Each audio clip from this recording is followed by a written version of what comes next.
excuse me, on the left over here, we have individuals who are religious fundamentalists, religious fanatics.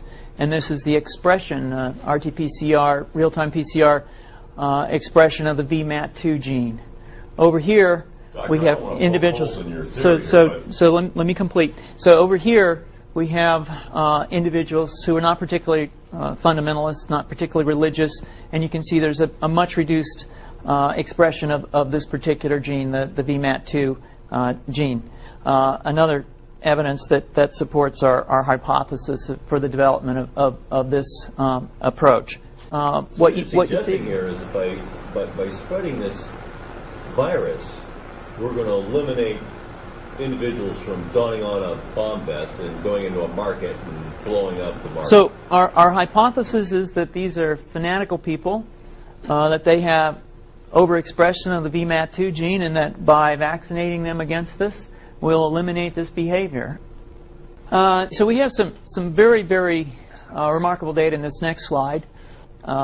Here we have two brain scans. These are fMRIs. These are two different individuals with different levels of expression of VMAT2.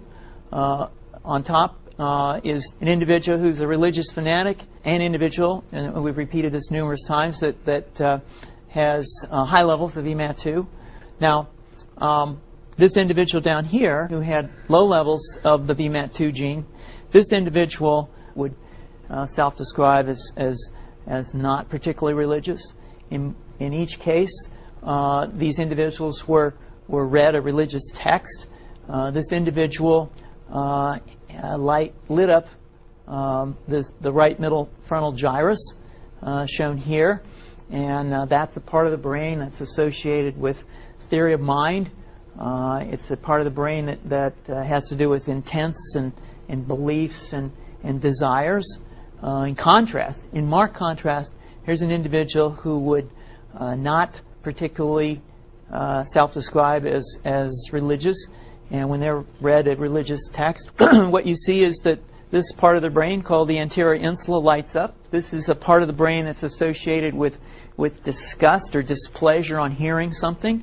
So you're suggesting I take a CT scan with me when I'm evaluating people to determine whether to put a bullet in their head?